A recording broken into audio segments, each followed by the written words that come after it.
오늘 은혜 받으실 하나님 말씀은 구약 성경 시편 1편 1절에서 3절까지의 말씀입니다. 시편 1편 1절에서 3절까지의 말씀을 다 같이 봉독하시겠습니다. 복 있는 사람은 악인들의 꾀를 따르지 아니하며 죄인들의 길에 서지 아니하며 오만한 자들의 자리에 앉지 아니하고 오직 야훼의 율법을 즐거워하여 그의 율법을 주야로 묵상하는도다. 그는 시냇가에 심은 나무가 철을 따라 열매를 맺으며 그 잎사귀가 마르지 아니함 같으니 그가 하는 모든 일이 다 형통하리로다. 아멘. 제가 마음이 급해가지고 왜냐하면 우리 오늘 설교하실 목사님이 족보를 따져보니까 저랑 동기더라고요. 어린 시절을 여기서 같이 지냈었더라고요. 예, 박동찬 목사님이십니다. 오늘 축복의 삶을 사는 비결이라는 말씀으로 은혜를 끼쳐주실 것입니다. 일산 광림교회 담임 목사님이신 박동찬 목사님을 모시겠습니다. 박수로 모시겠습니다.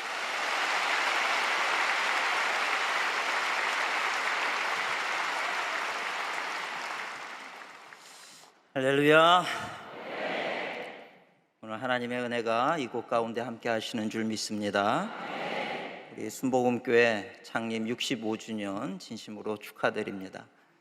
저도 젊은 시절에 제가 중학교 때 76년도에 오살리 금식기도원에서 성령 받고 또 중학교, 고등학교, 대학교, 저 호산나 성가대 출신입니다. 매주 수요일마다 그 자리에 앉아서 제가 참 얼마나 은혜를 받고 제 신앙의 어떤 핵심이 이렇게 잘 다듬어지고 키워지고 또 성령의 은혜를 배운 것이 순복음교회입니다. 그래서 그때 같이 신앙생활 하던 많은 분들이 지금 다 목사님들이 되어 계시고 또 사모님 되신 분들도 많으시고, 그래서 우리 이영훈 목사님께서 특별히 또 많이 사랑해 주시고 또 이런 귀한 자리에 제가 참 많이 부족한데 또 이렇게 세워주셨어요. 하나님의 은혜가 우리 순복음교회 위에 더욱더 충만하여서 65주년이 아니라 70주년, 80주년, 90주년, 100주년 한국교회에 크게 정말 쓰임받는 그런 교회가 되시기를 주님의 이름으로 축원을 드립니다.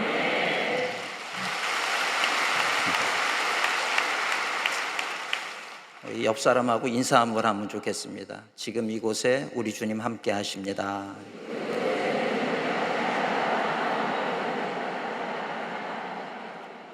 믿으십니까? 예배 자리가 귀한 이유는 이 예배 자리에 오늘도 이렇게 많이 오셨어요. 저 뒤에까지도 이렇게 가득히 차시고 그랬는데 또 이 부속 성전에까지 이렇게 많이 오셨습니다. 예배가 귀한 이유는 우리만 모이는 자리가 아니고 이곳에 우리 하나님이 함께 하시기 때문에 우리에게 가장 큰 기쁨인 거예요. 우리 사람이 일생을 살아가면서 행하는 그 많은 일들 가운데 가장 귀한 일이 있다라고 하면 하나님께 예배하는 일입니다. 그것이 동물하고 우리의 차이인 거예요.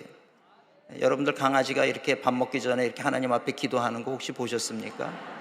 그런 일은 없어요. 만물의 영장이라고 하는 또 유인원 얘기하잖아요. 원숭이가 하나님 앞에 기도하는 거 보셨습니까? 그런 일은 없어요. 우리 인간을 안스로포스라고 얘기를 합니다. 근데 그 안스로포스라는 말의 뜻은 위를 바라보는 존재라는 거예요. 하나님이 우리 인간에게 우리의 심령 가운데 당신의 형상을 따라 지음받았다는 것은 우리가 알게 모르게 모든 사람이 다 하나님을 예배하는 존재로 만드셨다는 거예요. 오늘 감사한 것은 우리가 예배할 때 이곳에 함께 하시는 우리 주님께서 우리를 붙드시고 은혜 베풀어 주시고 능력도 더하여 주시고 그 예배의 자리에서 치유의 역사도 나타나고 회복의 역사도 나타나는 줄 믿습니다. 예배를 사모하는 자가 돼야 된단 말이에요. 저는 어려서부터 예배를 너무 사모했어요. 그래서 예배의 자리가 되면 늘 제일 앞자리에 앉아가지고 예배를 드렸어요. 우리 순복음교회는 제가 제 기억에 그냥 예배를 드리려고 그러면 저 밖에서부터 1시간 전부터 기다려야 되잖아요. 예배 끝나면 자리 쟁탈하느라고 막 뛰어 올라와야 되는 자리 아닙니까? 참 그런 열정이 있다는 것이 너무 감사한 거예요. 코로나 지나고 또 한국교회가 자꾸 이제 쇠퇴가 되는 그런 과정 가운데 있는데 우리 순복음교회는 와보면 이렇게 그냥 입추의 여지 없이 하나님 말씀 사모해서 달려나오는 모습을 볼 때 어떻게 하나님께서 축복하지 않으시겠습니까? 예배의 자리에 나올 수 있다는 것 자체가 축복인 줄 믿습니다. 그 예배의 자리 제일 앞에 앉아가지고 예배를 드리는데 어느 날 보니까 이 빨간 카페트에 이 금반지가 하나가 딱 떨어져 있는 거예요. 근데 이 금반지가 얼마나 반짝거리는지요. 제 눈이 예배를 드리다가 자꾸 그 금반지 쪽으로 눈이 가는 거예요. 그 금반지가 말이야 얼마나 반짝거리는지 몰라요. 그 말씀을 듣다가도 자꾸 그 정신이 이제 산만해지고 그쪽으로 자꾸 도대체 어떤 반지길래 저렇게 반짝거리나. 예배를 마치고서는 나와가지고 제가 제일 앞자리에 앉으니까 뭐 제일 먼저 짚는 게 저 아니겠습니까? 그래서 달려 나와가지고 그 금반지를 딱 집었는데 그게 금반지가 아니고 식빵 봉지 묶는 거였어요.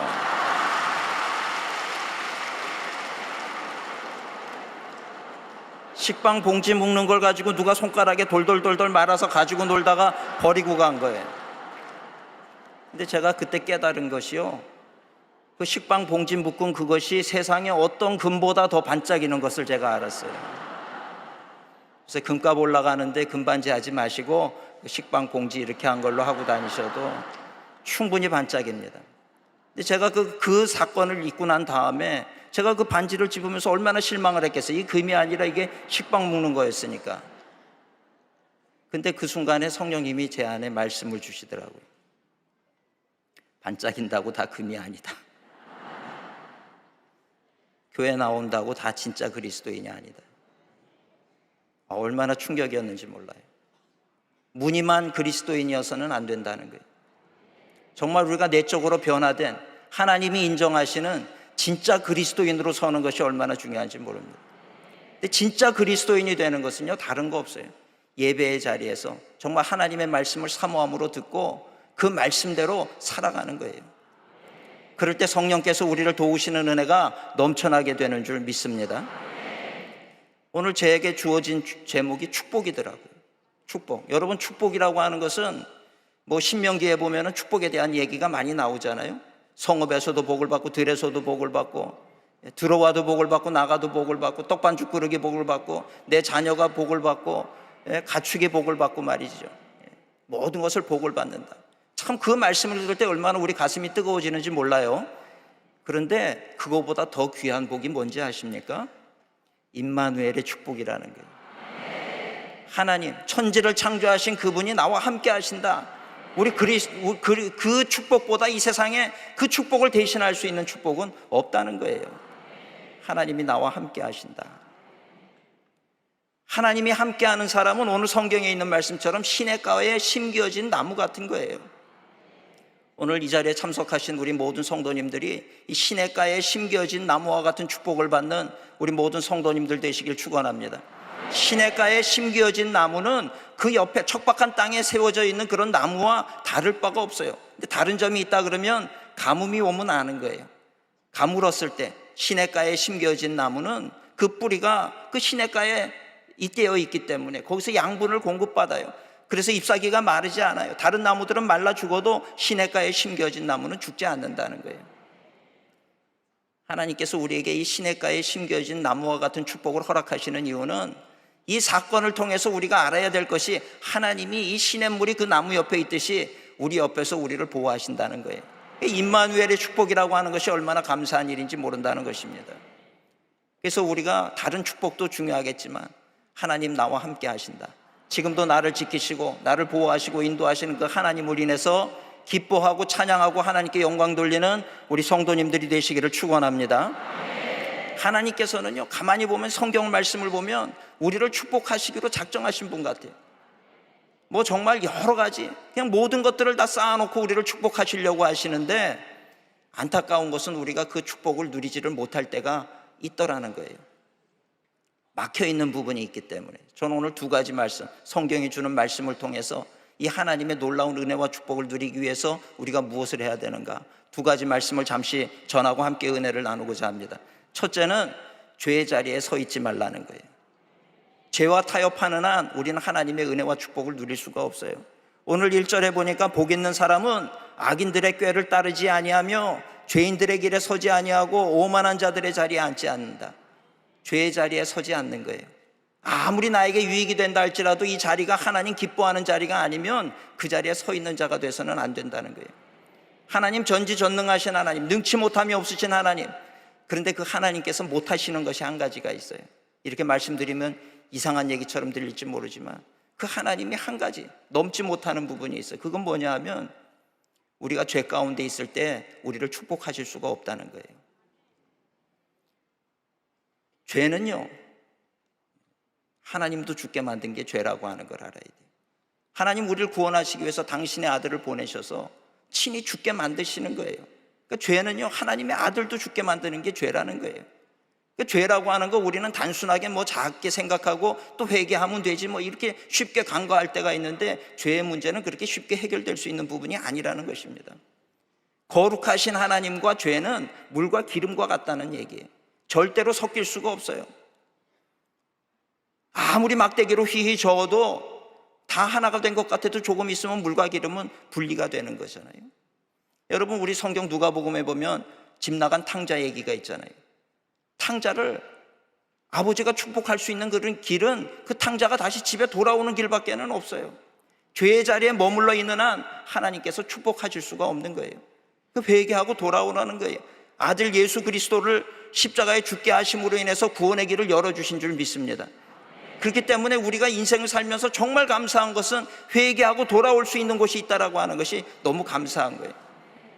여러분, 경부선을 타고 가다가 잘못 길을 들었다고 생각을 해보세요. 빠져나가야 되는데 못 빠져나갔어요. 못 빠져나갔는데 다시 돌아올 수 있는 길이 없어. 그건 절망이잖아요.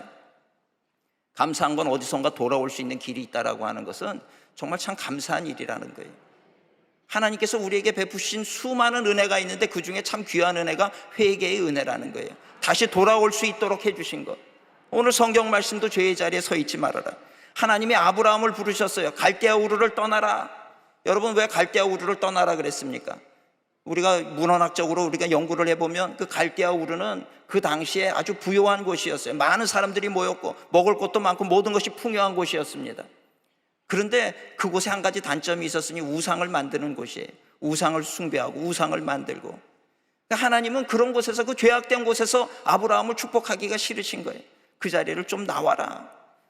그 갈대아 우르를 벗어나면 광야예요. 뭐 그렇게 좋은 것이 없어요. 광야라 할지라도 내가 너의 인생 책임진다. 내가 너를 큰 민족을 이루게 할 것이다. 그러니 그 자리를 떠나와라. 아브라함은 그 말씀에 순종하고 그 자기의 집과 그 모든 것들을 버려두고 그 화려한 것, 세상 사람들이 원하는 그 모든 것들을 버려두고 하나님과 동행하기로 결단하고 갈대아 우르를 나왔단 말이죠. 죄의 자리에 머물러 있기를 원하지 않으시는 하나님이시라는 것입니다. 출애굽 사건도 마찬가지죠. 애굽이 먹고 살만한 것이 많았던 곳이잖아요. 그런데 하나님께서는 출애굽하라는 거예요. 출애굽해서 나오고 보니까 광야예요.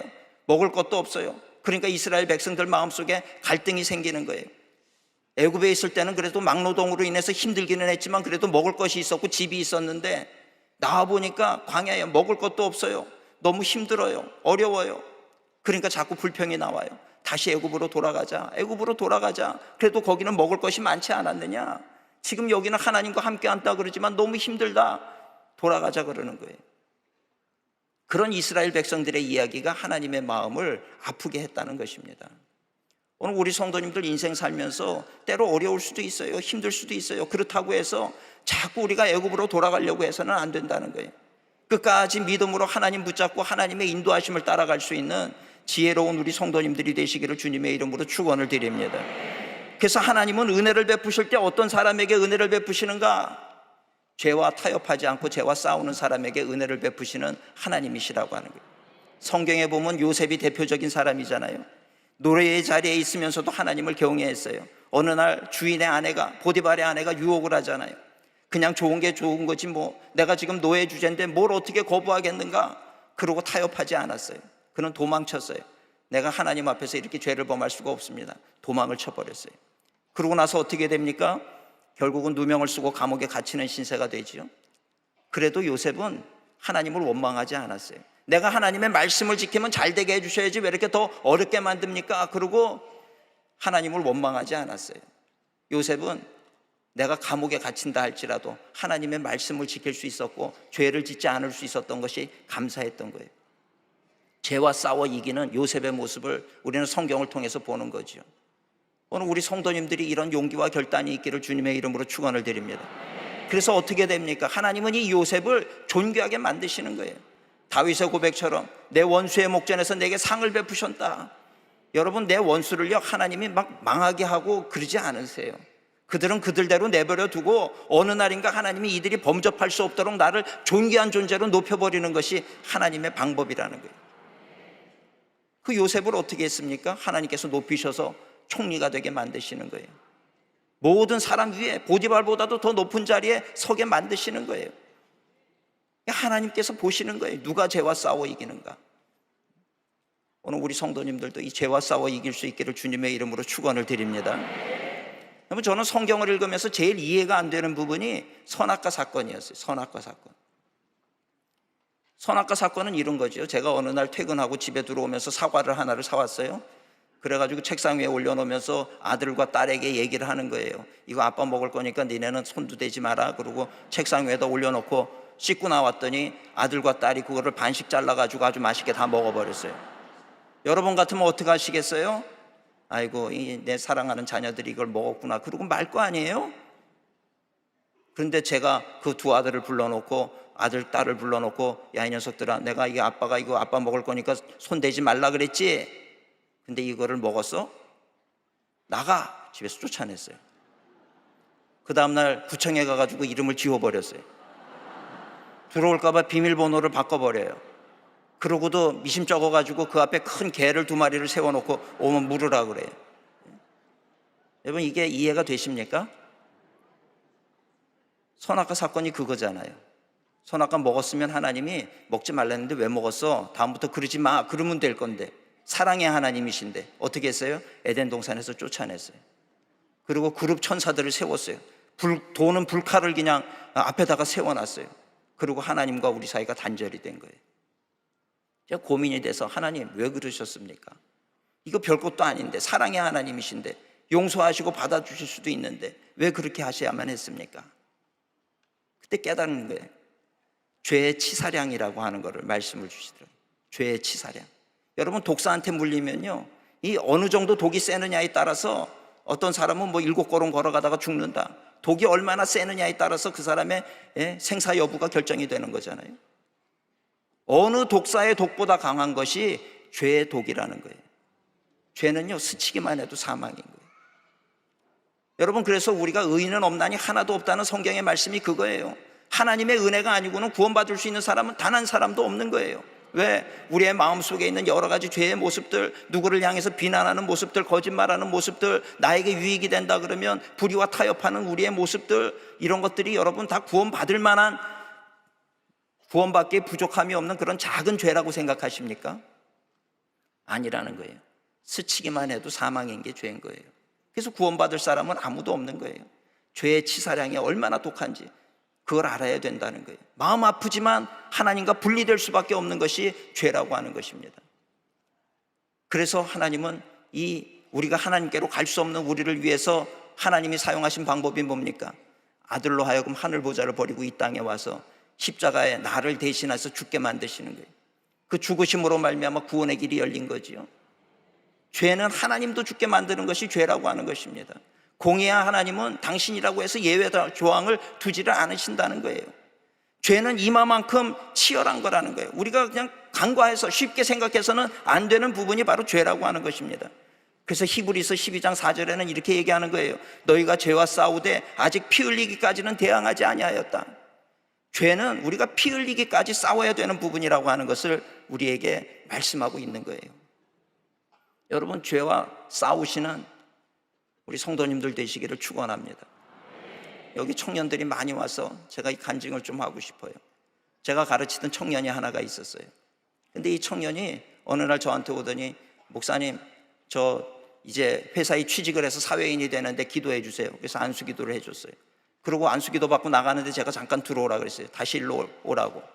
그러고는 그 청년한테 제가 얘기를 한 거예요. 너 이제 사회인이 되는데 나랑 약속 한 가지를 좀 하자. 그랬더니 뭡니까? 너 이제 회사 가면 얼마 있다가 이 신입사원 환영회라는 걸 할 거예요. 그때 신입사원 환영회 할 때 목사님 부탁을 좀 들어줘. 뭡니까? 너는 너를 소개할 때 반드시 그리스도인이라는 것을 밝혀. 그럴 수 있겠니? 그랬더니 그렇게 하겠다고. 근데 정말 얼마 지나고 나니까 신입사원 환영회를 하는 거예요. 신입사원 환영회를 하는데 주로 신입사원 환영회는 술자리에서 하잖아요. 술잔이 돌아가기를 시작을 하는 거예요. 부장님이 따라주면 한 사람이 그걸 받아가지고 열심히 하겠습니다 자기소개를 하고 원샷을 하는 거죠.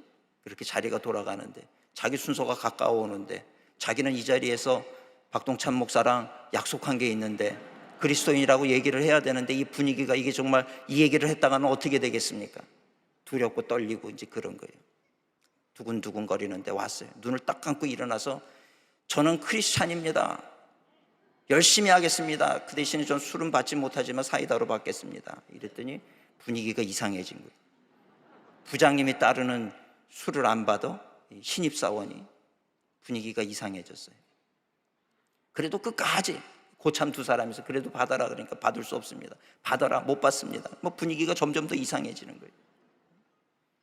그래서 그 분위기가 어색하게 신입사원 환영회가 끝났어요. 그 다음부터 얼마나 핍박을 받는지 이 녀석이 한 석 달 있다가 저를 찾아와서 목사님 자기는 이 목사님 때문에 이 사회생활이 꼬였습니다. 자기는 지금 너무 힘들다는 거예요. 두 고참이 와서 시간만 남으면 너 언제 나갈 거냐고, 너 때문에 우리 회사 분위기 이건 뭐냐 그러고 난리를 친다는 거예요. 그러면서 저한테 하소연을 해요. 그래서 제가 그 청년을 보고 너 지금 잘하고 있는 거야. 세상에서 그리스도인이 핍박을 안 받으면 그거 가짜야. 네가 핍박을 받는다는 얘기는 네가 진짜라는 증거야. 잘하고 있으니까 버텨라. 내가 널 위해서 기도해 주겠다. 그러고 보냈어요. 근데 또 몇 달 있다가 또 찾아와서 목사님 이제는 진짜 힘들어서 자기만 보면 그냥 나가라 그러고 뭐 이 허드렛 일 시키고 그렇게 괴롭히는데 견딜 수가 없다는 거예요. 제가 그 청년 보고 야, 너 우리 토요일 날 예배 드릴 때마다 우리 맨날 응?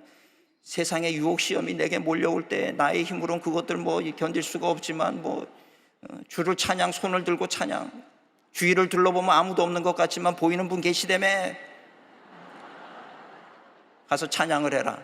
이게 진짜 네가 이 세상에서 영적 전쟁을 벌이는 거다. 그랬더니 이 아이가 또 순진해가지고 가서 거기서 진짜 막 찬양하기 시작한 거예요. 회사에서 화장실에서 찬양하고 옥상에서 찬양하고 그런 거예요.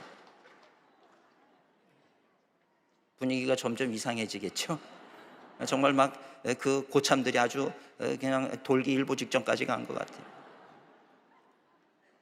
근데 또 괴롭히니까 나중에 뭐 한 10개월쯤 된 다음에 저를 찾아온 거예요. 목사님 이제는 진짜 자기가 견딜 수 없다. 그래서 제가 그 청년에게 그랬어요. 너 지금까지 이렇게 참은 거 참 잘했는데 그래도 1년은 버텨야 된다. 그래도 어디다가 이력서 내려고 그러면 경력 1년 돼야지 1년 안 돼가지고 내면 너 이상한 줄 알아. 그러니까 1년 딱 채우고 사표를 내라. 사표를 내고 오면 내가 너 제일 좋은 회사에 내가 취직시켜 줄게. 우리 교회는 뭐 사장님도 계시고 회장님도 계시니까 내가 정말 네가 원하는 곳에 가도록 해줄게. 그냥 하는 소리죠. 제가 뭐 무슨 그런 능력이 어디 있겠습니까 제가. 그랬더니 진짜냐? 진짜다. 목사가 거짓말하는 거 맞냐?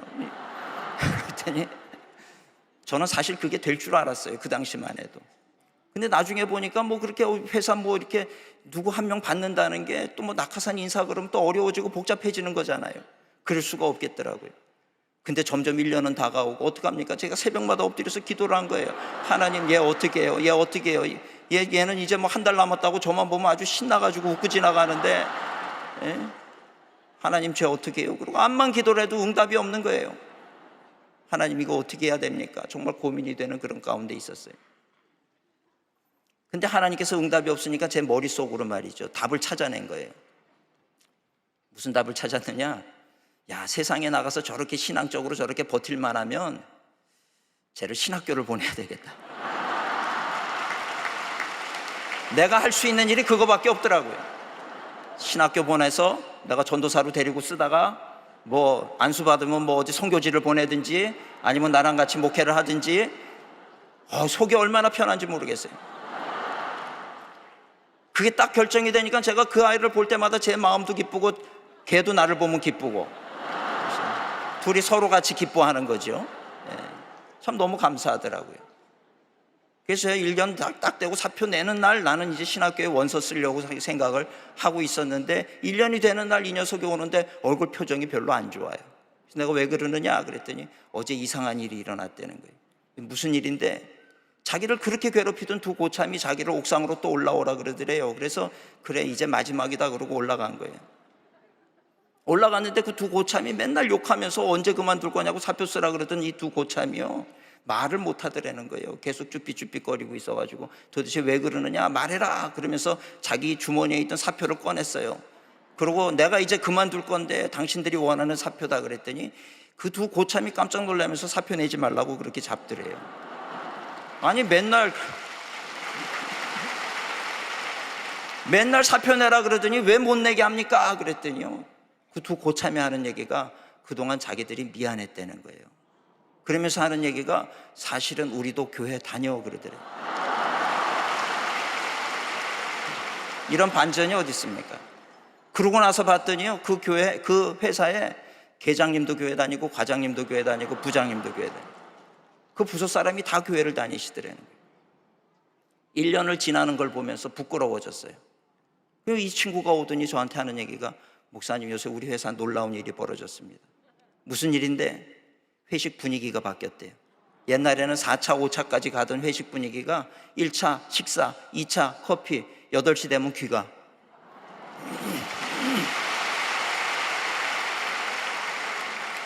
여러분, 제가 그 얘기를 들으면서 정말 놀라운 원리를 깨달았어요. 세상에서는 거룩이 밥 먹여주냐, 사랑이 밥 먹여주냐, 그래가지고는 세상에서 경쟁력에서 이길 수가 없다. 예수 그리스도의 십자가는요, 어떻게 보면 세상 사람들의 눈에는 패배자의 모습처럼 보여질 수 있어요. 그러나 그 예수 그리스도의 사랑과 거룩이 결국 세상을 바꿔버린 거예요. 여러분, 우리 그리스도인 한 사람 한 사람이 내가 속한 그 자리에서 하나님의 말씀을 지키고 죄의 자리에 서지 않으려고 할 때 내가 속한 그 직장이 변화되는 역사가 일어나는 줄 믿습니다. 내가 속한 가정이 변화되는 거예요. 그래서 우리 그리스도인은 희망이라고 얘기하는 거예요. 결국 이 세상에 무질서하고 부도덕한 이 세상을 변화시킬 수 있는 것은 우리 그리스도인의 거룩이라고 하는 것입니다. 내가 거룩한 그 자리에 하나님의 영이 함께 하시는 거예요. 여러분, 내가 죄악의 자리에 있으면서 성령 받으신 분 계세요? 텔레비 드라마 보면서 성령 받으신 분 계십니까? 쇼핑하다가 성령 받으신 분 계십니까? 없단 말이에요. 하나님의 은혜를 사모하고 내 죄를 통해 자복하는 자리에 성령은 임하시는 줄 믿습니다. 여러분, 하디가요, 토론토 대학을 나왔어요. 의사였어요.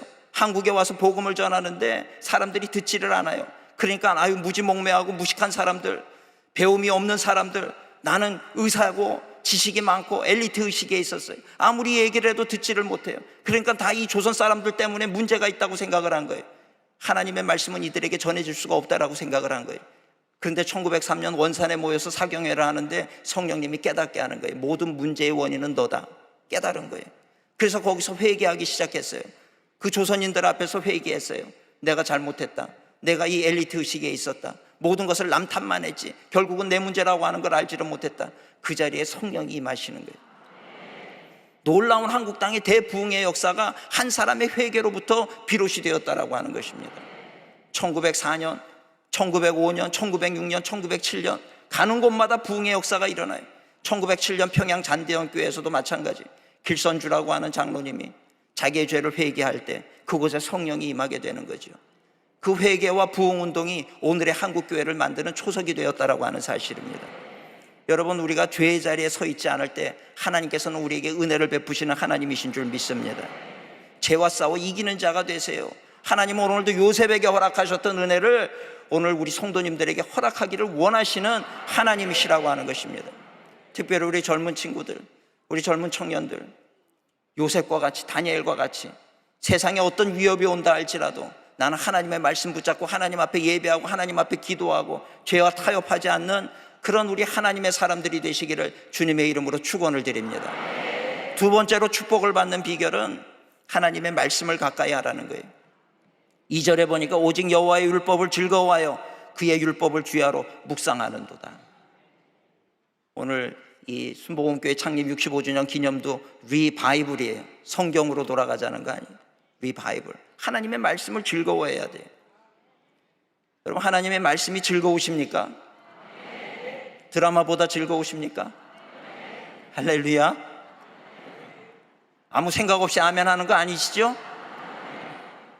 하나님의 말씀이 즐거워야 돼요.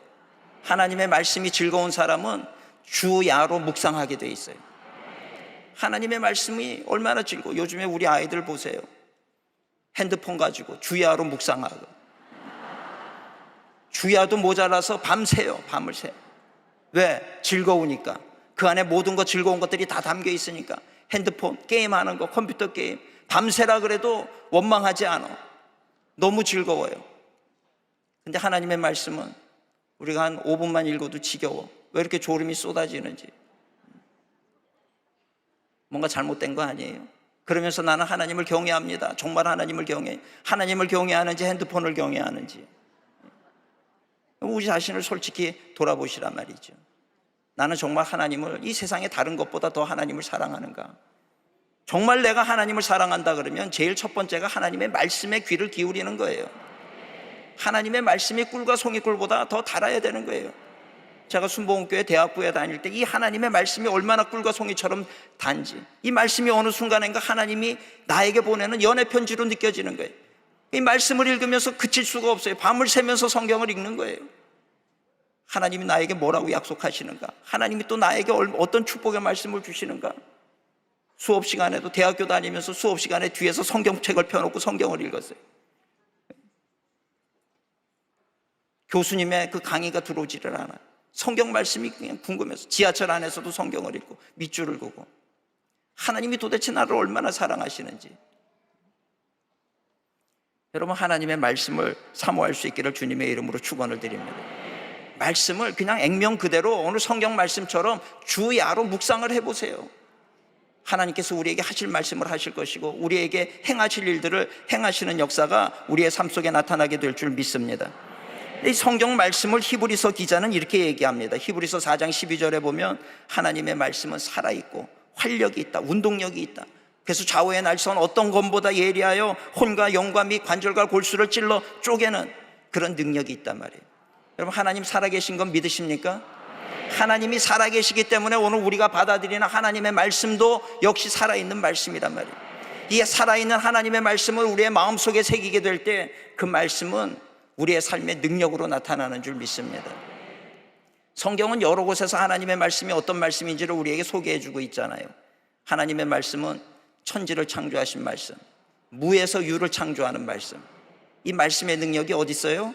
지금 우리의 심령 안에 있단 말이에요. 여러분의 심령 안에 이 말씀이 있으십니까? 여러분의 심령 안에 이 말씀이 있다라고 하면 우리는 그 말씀을 믿음으로 선포하는 자가 되어야 될 줄로 믿습니다. 그래서 우리는, 세상 사람들은요 눈에 보이는 대로 얘기를 해요. 근데 우리 그리스도인은 눈에 보이는 대로 얘기하는 사람이 아니라 믿음으로 얘기하는 사람들이에요. 우리가 기도할 때 눈을 감는 이유가 뭔지 아십니까? 세상에 보이는 대로 판단하지 않고 이 세상 역사를 주관하시는 그분 하나님을 바라보기 위해서 눈을 감는 거예요. 눈을 뜨면 세상의 위협이 자꾸 보여요. 겁이 나잖아요. 근데 눈을 감으니까 하나님이 역사하시는 것이 보이잖아요. 기도할 때 눈을 감고 기도하는 거예요. 그 하나님의 음성을 듣고, 우리는 세상에서 들리는 얘기를 하지만, 세상 사람들은 그렇게 하지만 우리는 그렇게 하면 안 돼요. 우리는 하나님이 주시는 말씀을 선포하는 자가 돼야 되는 거예요. 믿음으로 선포하는 거죠. 그래서 우리 그리스도인에게는 없는 게 아니에요. 로마서 4장 17절에 뭐라 그럽니까? 하나님은 죽은 자를 살리시며 없는 것을 있는 것처럼 부르시는 이시니라. 없지만 있다라고 말씀하시면 있는 게 되잖아요. 믿음은 바라는 것들의 실상 아니겠습니까? 그럼 오늘 우리는 입술의 권세를 가지고 믿음으로 선포하는 자가 돼야 된다는 거예요. 없다가 아니라 있다라고 선포하셔야 돼요. 죽음의 질병에 걸렸다고 해도 죽는다가 아니라 산다라고 선포하세요. 하나님이 지금 당신을 만지시고 계십니다.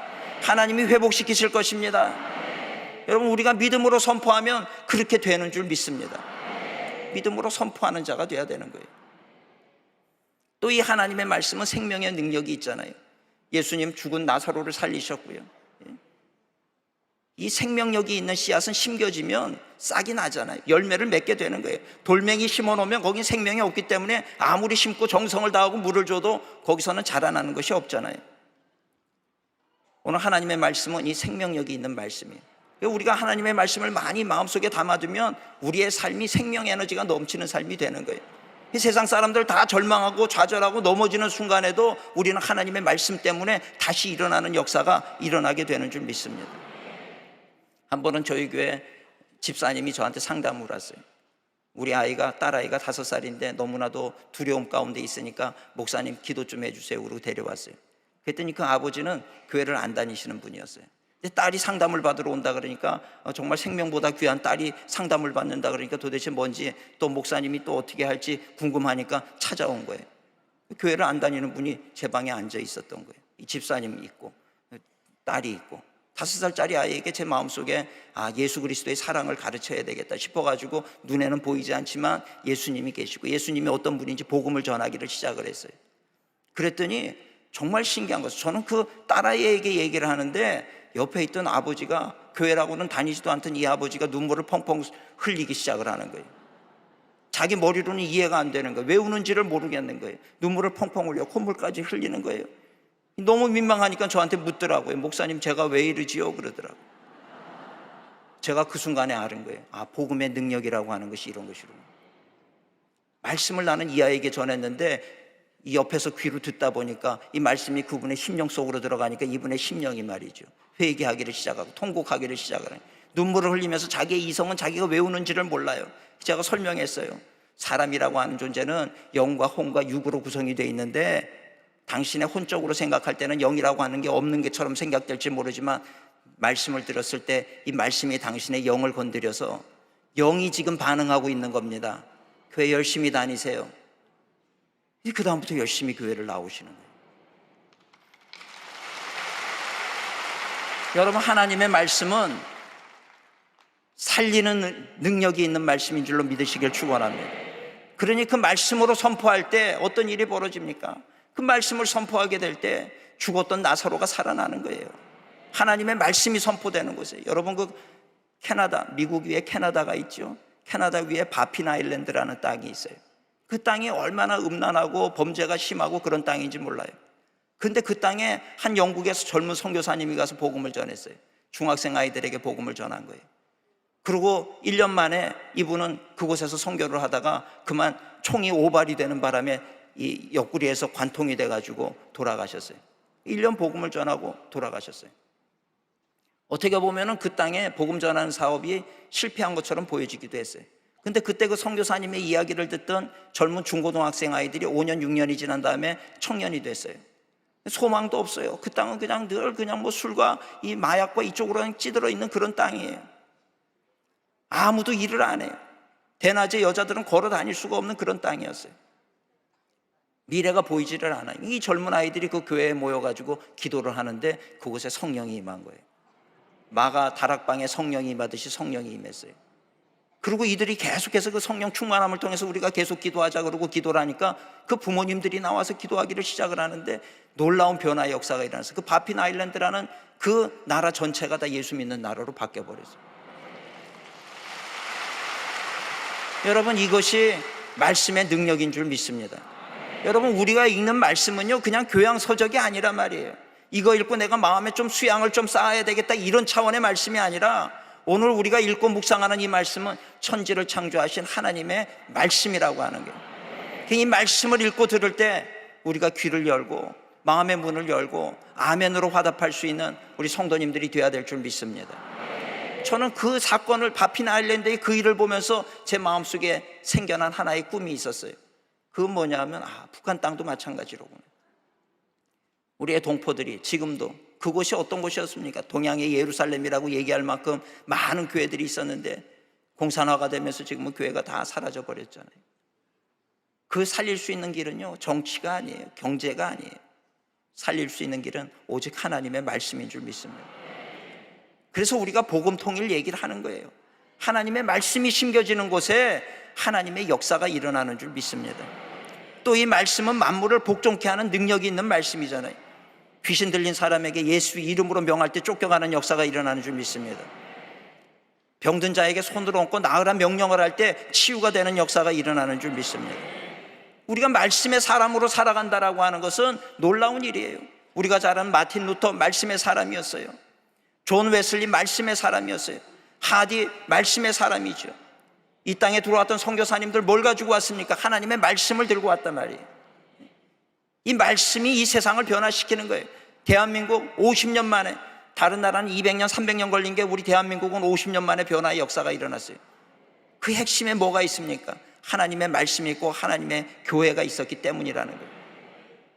교회에서 이 말씀 붙잡고 기도할 때 이 나라 이 민족이 다른 나라에서 200년, 300년 걸리는 것이 50년 만에 OECD에 들어갈 만큼 성장하는 그런 놀라운 부흥의 역사를 만들어낸 줄 믿습니다. 오늘 앞으로 우리 순복음교회가 지금까지도 큰 역할을 감당하셨어요. 한국교회 부흥의 주요계의 역할을 감당했다 그래도 틀린 말이 아니죠. 여러분, 그러나 65주년 된 거 기념하는 것에서 끝나면 안 되잖아요. 앞으로 더욱더 부흥하고 일어나는 교회가 되어야 될 줄 믿습니다. 그러기 위해서는 우리가 믿음으로 선포해야 돼요. 하나님의 말씀을 매일매일 믿음으로 선포하세요. 한국교회 죽는다가 아니라 한국교회는 다시 일어날 것이다. 한국교회는 다시 기도하는 교회로 설 것이다. 하나님이 이 땅을 축복하신다. 선교사의 나라가 될 것이다. 하나님은 우리 대한민국을 통해서, 한국교회를 통해서 마지막 때 하나님이 이루고자 하시는 놀라운 일을 이루실 하나님이신 줄 믿습니다. 이 일을 위해서 우리가 늘 기도해야 돼요. 여러분, 저 성경을 보면요, 한 가지 우리가 참 제가 이해가 안 되는 것이 있었어요. 창세기 1장 2절에 보면 땅이 혼돈하고 공허하며 흑암이 깊음 위에 있고 하나님의 영이 수면 위에 운행하셨다. 하나님의 영이, 성령이 수면 위에 운행하셨어요. 그런데 놀라운 건 아무 일도 일어나지 않는다는 거예요. 여러분들 가정에 성령이 운행하고 계세요. 그런데 아무 일도 일어나지 않아요. 기적이 일어납니까? 안 일어나잖아요. 이 세상 가운데 한국 위에 하나님의 영이 이 땅 위에 임하여 계시는데 아무 일도 일어나지 않는단 말이에요. 교회마다 성령님이 함께 하시는데 아무 일도 일어나지 않아요. 그 이유가 뭔지 아십니까? 3절에 답이 있더라고요. 창세기 1장 3절에 보니까 말씀이 선포가 되는 거예요. 하나님이 이르시되 빛이 있으라 하시니 빛이 있었더라. 하나님의 영은요, 하나님의 말씀이 선포될 때 역사가 나타나는 거예요. 여러분들 가정에서도 그래서 믿음으로 선포하시기를 축원합니다. 여러분들 자녀들에게도 믿음으로 선포할 때 성령의 역사는 그 말씀이 선포되는 곳에 일어나는 거예요. 교회에서도 말씀이 선포가 돼야 되는 거예요.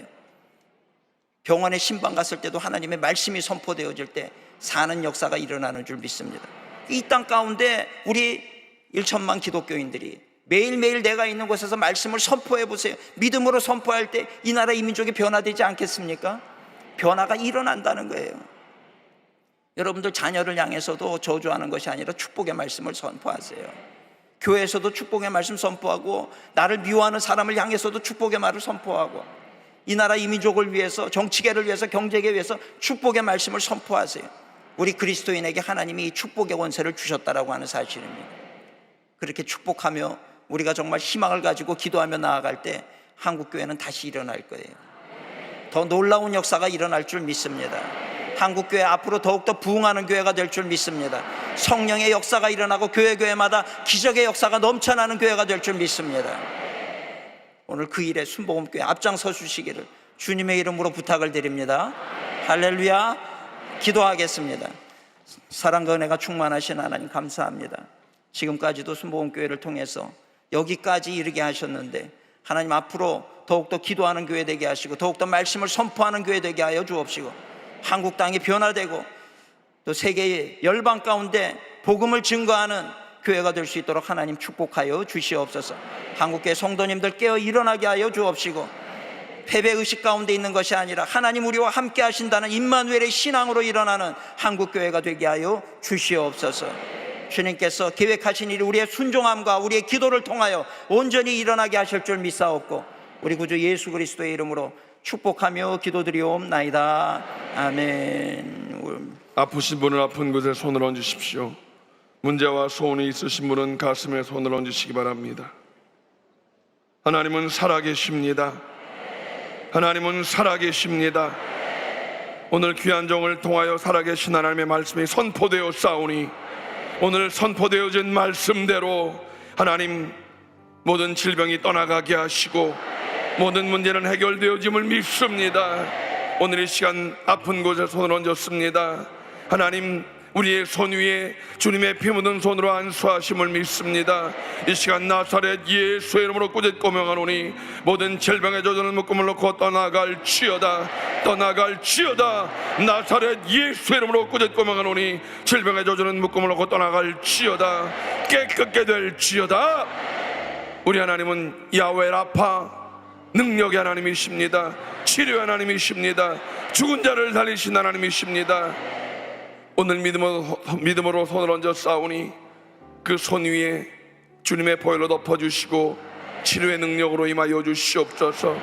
믿음의 기도는 병든 자를 구원하리니 주께서 저를 일으키시리라. 죽은 자를 살리시는 기적의 하나님, 오늘 우리를 깨끗게 하여 주시옵소서.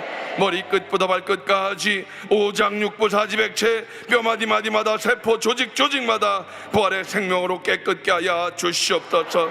모든 암병은 떠나갈지어다. 암병은 떠나갈지어다. 관절염은 치료될지어다. 아버지 하나님, 밤에 잠을 못 자는 모든 자들을 깨끗게 하셔서 숙면을 취하게 하시고, 아버지 하나님, 마음 가운데 염려가 있고 근심 있는 자들이 있습니다. 모든 우울증을 치료하시어서 야훼 샬롬의 하나님 평강으로 임재하여 주시옵소서.